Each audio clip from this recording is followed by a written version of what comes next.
آج سے میں آپ سے گزارش کروں گا اپنے قیمتی نصائح سے ہمیں نوازیں اور ہمارے دلوں کو جھنجھوڑیں کہ حلاوت ذکر اللہ سے ہمارے دلوں کو خلوص کے ساتھ محبت کے ساتھ بیٹھیں، ذکر اللہ کا نور حاصل کریں، حلاوت محسوس کریں۔ اللہ رب العزت جزائے خیر نصیب فرمائے۔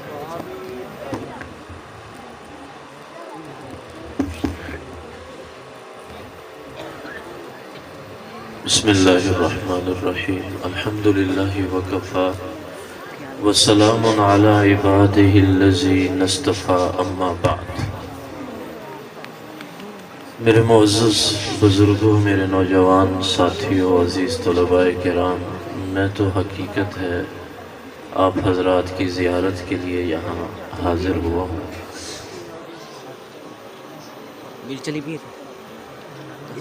آج سے 1400 سال پہلے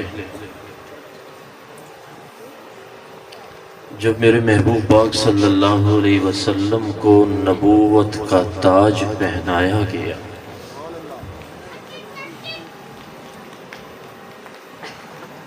تو میرے محبوب پاک صلی اللہ علیہ وسلم نے مکہ المکرمہ میں ایک چھوٹا سا مدرسہ قائم فرمایا جس کا نام دار ارقم رکھا۔ یہ مدارس کا سلسلہ آج سے نہیں ہے، یہ مدارس کا سلسلہ آج سے نہیں ہے۔ میرے نوجوان ساتھی کچھ بیٹھے ہیں، ہم کہیں کہ ابھی یہ 50 سال پہلے سے مدارس بنے، 100 سال پہلے سے مدارس بنے، نہیں۔ جب سے میرے محبوب کو نبوت کا تاج پہنایا گیا، اس وقت میرے محبوب نے مدرسے کی بنیاد رکھی۔ مکہ المکرمہ میں سب سے پہلے جو مدرسہ تھا وہ دار ارقم تھا۔ پھر ہجرت کے بعد میرے محبوب صلی اللہ علیہ وسلم نے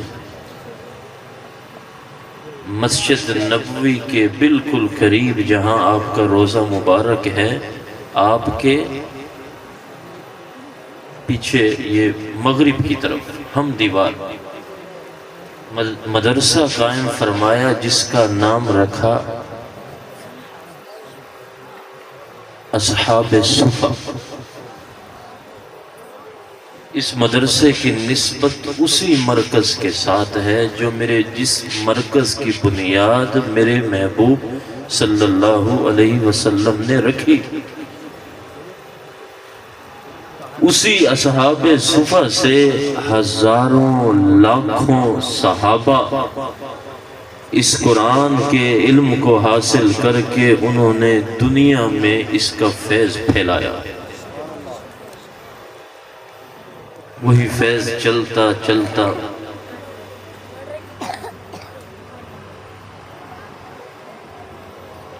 سن 1866 ہجری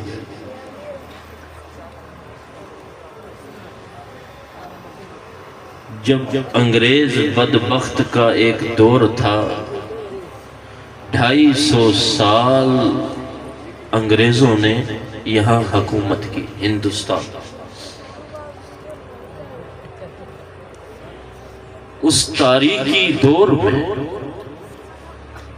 جب انگریزوں نے یہ چاہا کہ قرآن و حدیث کی تعلیمات کو بالکل ختم کر دیا جائے، تو ایک عظیم المرتبت شخص جسے حضرت مولانا قاسم نانوتوی رحمہ اللہ کہتے ہیں، وہ کھڑے ہوئے اور سہارنپور کے ایک قصبہ میں ایک درسگاہ کی بنیاد رکھی، جسے آج لوگ دارالعلوم دیوبند کے نام سے جانتے ہیں۔ وہ دارالعلوم دیوبند جس نے ہزاروں ایسے طلباء پیدا کیے جن میں وقت کے مجدد بھی پائے گئے۔ اس دارالعلوم دیوبند نے اس تاریخی دور میں اس قرآن و حدیث کے فیض کو عالم اسلام میں پھیلایا اور اس کو محفوظ کیا۔ اسلام کا نام لینے والا، اسلام کا نام لینے والا ڈر ہوتا کہ کوئی اسلام کا نام لے اسے اسی وقت شہید کر دیا جائے۔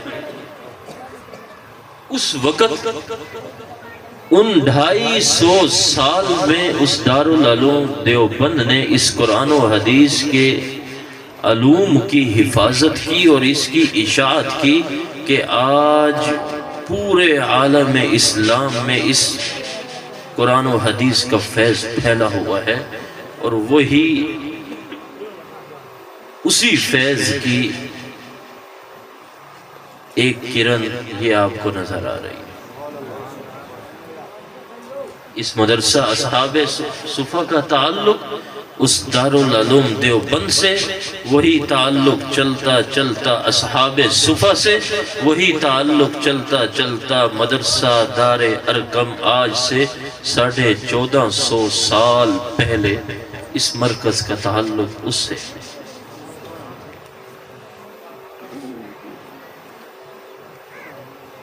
دینی مدارس کا مقصد ایسے طلباء کو تیار کرنا، دینی مدارس کا مقصد ایسے طلباء کو تیار کرنا جو عالم اسلام میں اس قرآن و حدیث کا فیض عام کر سکے، لوگوں کو پتہ ہو کہ میں نے زندگی کیسے گزارنی ہے۔ یہی وہ مدارس ہیں جن سے لاکھوں ہزاروں لاکھوں علماء پیدا ہوئے۔ یہی وہ مدارس ہیں جن میں سے حضرت شیخ بہلوی اسی مدرسے کے فیض سے اللہ نے ان کو 4 چاند لگایا۔ یہی وہ مدرسہ جس مدرسے کے فیض سے حضرت شیخ لاہوری کو اللہ نے 4 چاند لگایا۔ یہی وہ مدرسہ کہ ہزاروں ہمارے اکابر کو اللہ نے ایسے قبول فرمایا کہ پوری دنیا میں ان کا فیض پھیلا، اسی مدرسے سے پہلا۔ یہ مدرسہ بنیاد ہے۔